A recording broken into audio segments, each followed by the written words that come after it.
Hi there, and welcome to another workshop here at Cal Poly Drupal. Today we're going to cover how to download your Webform results for long-term storage. First, you'll need to log into your site and navigate to the Webform you want to download the results for. Click on the Results tab and then the Download sub-tab. There are a few options here, which you are of course welcome to change if you have specific needs, but the default settings are great for most use cases. The Excel export format will be compatible with Cal Poly's Office 365 suite, and the label option for the column header will give you a human-readable header row in the output file. You can also expand each of these accordions for additional settings. This one lets you change how the output file formats the results of any select options components in your form. I recommend the human-readable key so your file is easy to understand, and for formatting choices, Drupal does a pretty good job of showing you what the difference is here, so you can choose whichever one you prefer. This one lets you control which form components are included in the output file. All of them are enabled by default, but you can exclude them if, for some reason, you don't need one of them.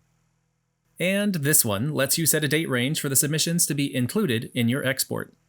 It defaults to all submissions, which is the safest choice in terms of ensuring you don't lose any data you need, but keep in mind that especially if your form has collected any sensitive data, you don't actually want to store submissions any longer than you need to. So you might choose to, say, only download the last year's worth of submissions, depending on your form and your needs. Once you've got the settings you want, click the download button and you'll get a spreadsheet file with all your results. Now, there is one more trick here, and that's if your web form accepts attachments of any kind. You'll see here in this file column that instead of having any images or documents that my users have attached with their submissions, I have a link to the attachment. And this link will only work as long as I still have the file saved on my website. But as our Drupal system approaches end of life, that site won't always exist. So if you need this file for your records, you'll need to open the link in your browser to access the file and then save it somewhere safe, probably in the same directory as your spreadsheet, just so it's easy to find later.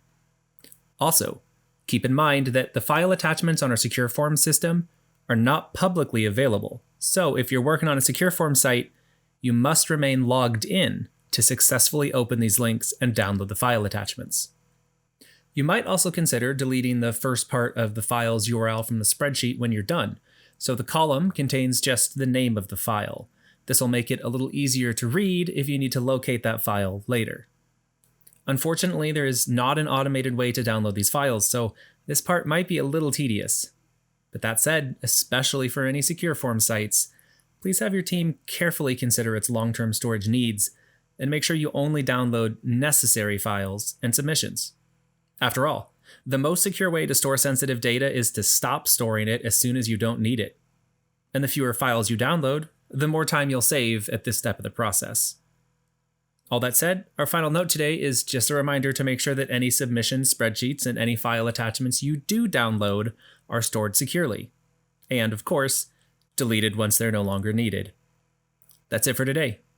Please send us a ticket in the support center if you have any questions either about this process or general Drupal usage, and we'll be happy to help you out.